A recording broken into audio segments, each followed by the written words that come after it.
In this video, we will talk about graphing a linear equation into variables. In previous sections, we've actually graphed an equation in two variables, and we did that by plotting solutions of the equation. But in this video, we'll focus on a specific type of equation, and that is a linear equation in two variables. So that type of equation is an equation that can be written in the form ax plus by equals c, where a, b, and c are just real numbers, such that both a and b are not zero. So note that the variables x and y each have an exponent of 1. Some examples would be something like x minus y is equal to 3, or 4x plus 2y is equal to 7. They can also be arranged in different ways, like y is equal to 1/3 x minus 4. So let's look at this equation x minus y equals 3 for just a moment. This says that the difference of the x and y values is 3. So we could just make a table of values and think about what are pairs of numbers whose difference is 3. For instance, maybe I think of 3 minus 0, or 4 minus 1, 5 minus 2, or 2 minus a negative 1, 1 minus a negative 2, 0 minus a negative 3. Now I'm just doing this because I know the relationship of the coordinates and what their difference is supposed to be. If I didn't know this, recall from what we did in a previous section, you can make a table of values, choose values for x, substitute in, and find the y value. But we're just looking at now if I plotted the solutions, 3, 0, 4, 1, 5, 2, 2, negative 1, 1, negative 2, and 0, negative 3. Do you note that these ordered pairs lie in a straight line?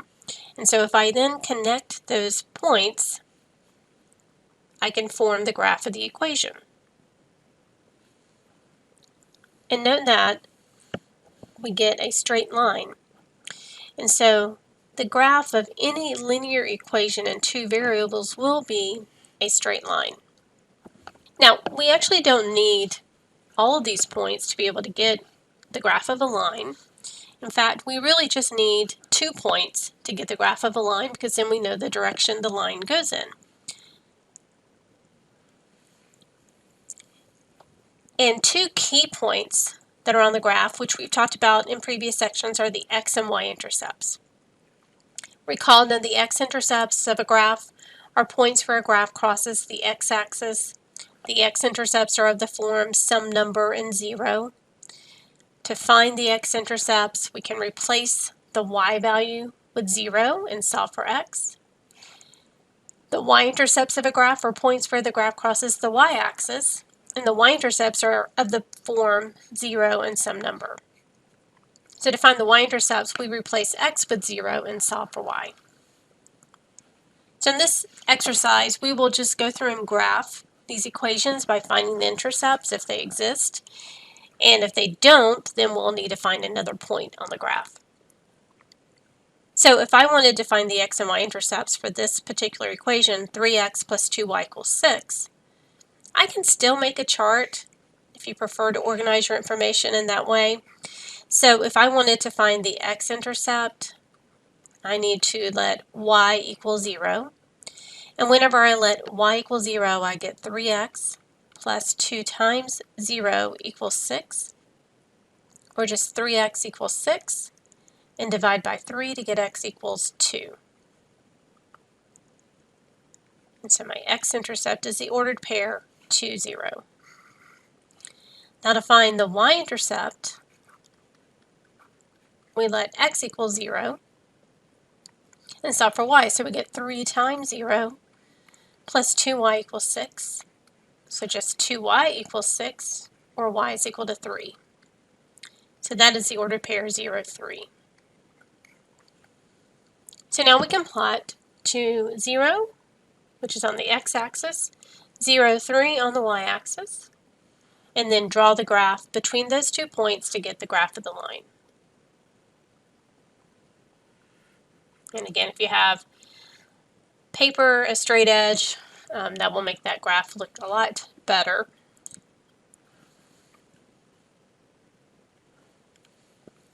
Now we have the equation negative 4x equals 2y plus 8.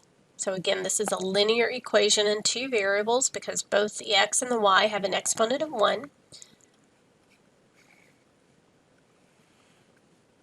So we can make a chart to organize our information.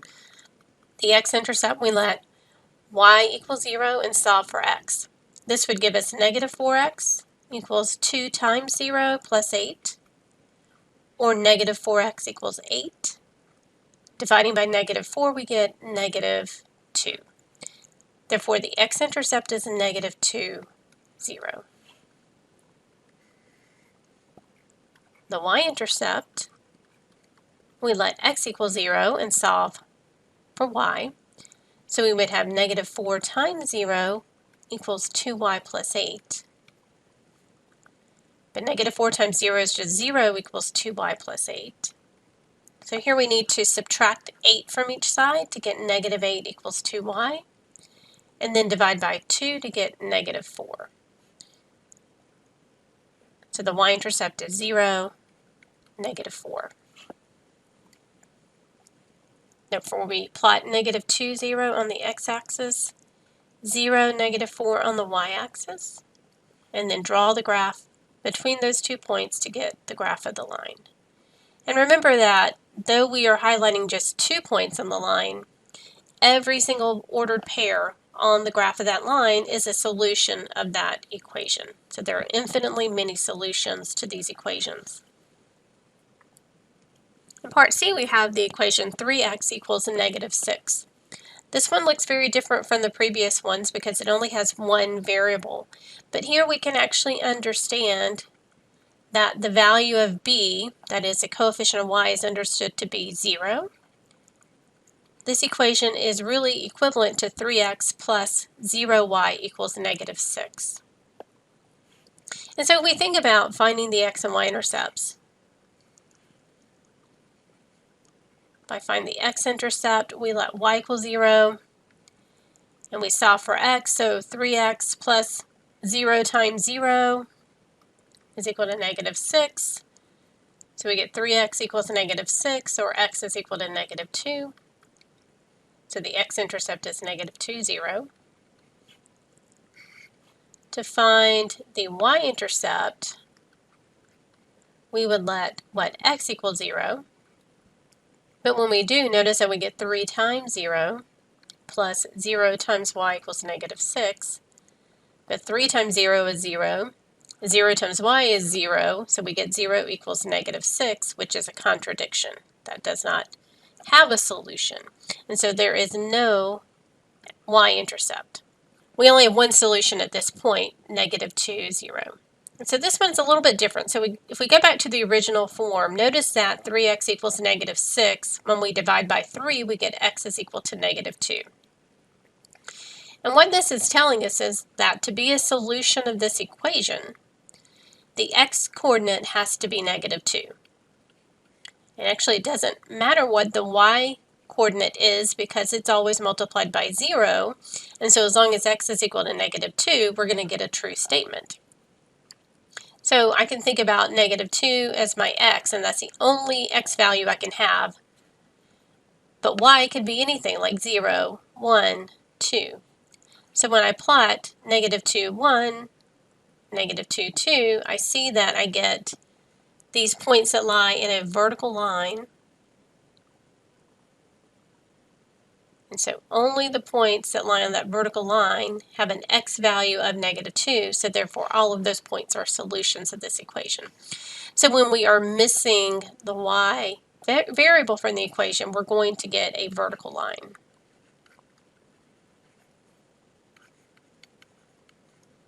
So for instance, if I wanted to draw the graph of x is equal to 4, Well, that tells me that the only solutions are points whose x-coordinate is 4. So like 4, 0, 4, 1, 4, 2. So you see that it would be a vertical line through 4 on the x-axis.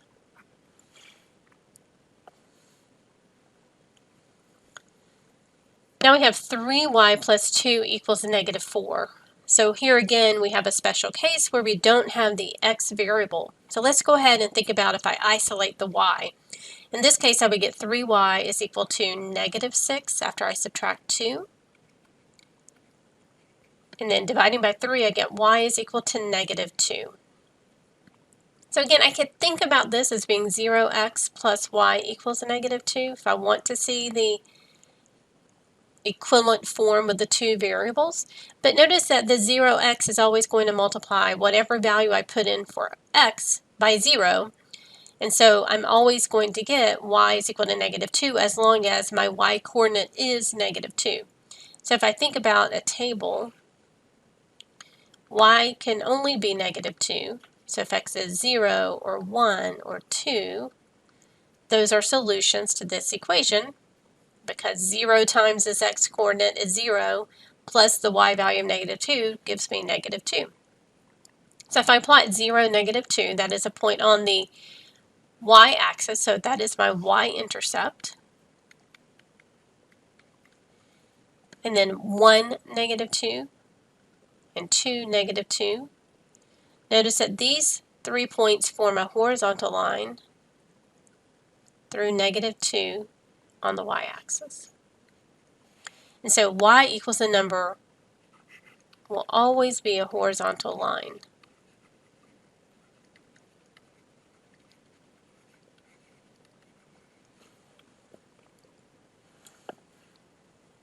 Let's do one more linear equation. We have x plus 3y equals 0.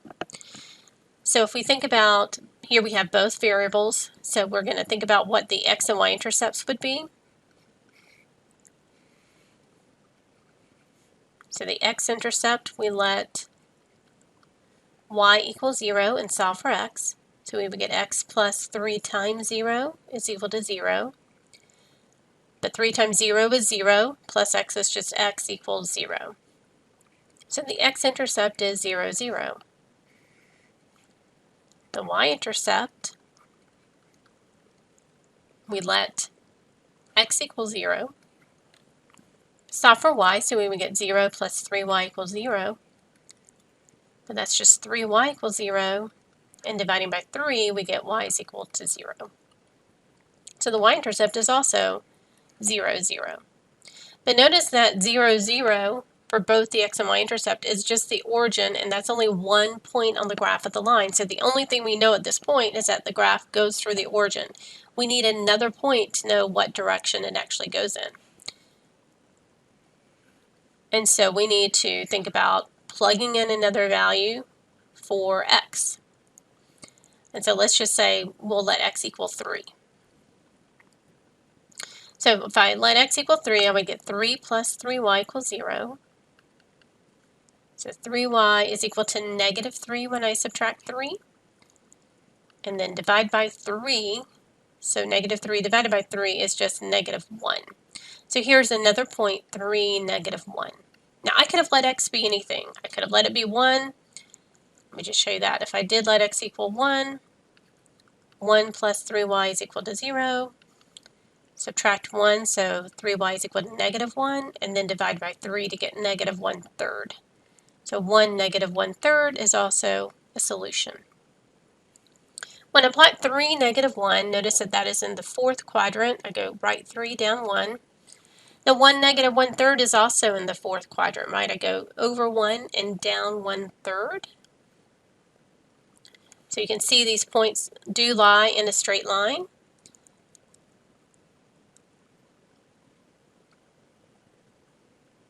And so if I draw the graph through those points, I would get the graph of the equation. So in summary, I want you to think about the types of lines that we have looked at. This line, x plus 3y equals 0, is a slanted line or oblique line.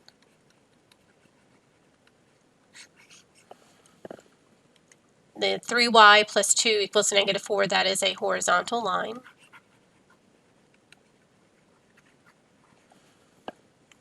(3x) equals negative 6, this was a vertical line. Negative 4x equals 2y plus 8, that is slanted or oblique. And the 3x plus 2y equals 6 is also slanted or oblique. And we can actually know which case of the line we're in by the values of a, b, and c. So let me go back to this last chart here just to summarize. So we will either get, for the graph of a linear equation in two variables, an oblique line, a vertical line, or a horizontal line.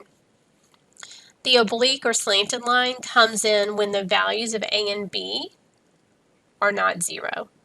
So if both a and b are different from 0, you're going to get a slanted line that crosses both the x and y axes. If we have an equation where we just have the variable x, like x equals negative 2, so in that case, the coefficient of x is our a value, right? So there's some value of a that's different from 0. A is different from 0, but the y variable is missing, so the b is equal to 0. So in that case, when we only have the x variable, the graph will only cross the x-axis as long as the constant is not 0, but as long as we don't have x equals 0. But if it's x equals some other number, then it will only cross the x-axis. And then for y equals some number, again, the coefficient of y is our b, so like y equals 2 has a b value of 1, but the x variable is missing, so the a is understood to be 0 there, but b is not 0. If that's the case, y equals a number is a horizontal line, and it only crosses the y-axis. So think about this. If the equation has both variables, the graph is going to have to cross both of the axes. If it has only the x variable, it's going to cross just the x-axis. And if it has only the y variable, it's only going to cross the y-axis. Okay, again, if the constant is not 0 in those two special cases. I have people remembering this in different ways, like the x equals a number. Think about the top of it kind of has a V, so it stands for vertical. Horizontal line, y is really kind of an upside down H if you want to think about it. But however you need to remember that, those are the special cases. Okay, so let me know if you have any questions on this.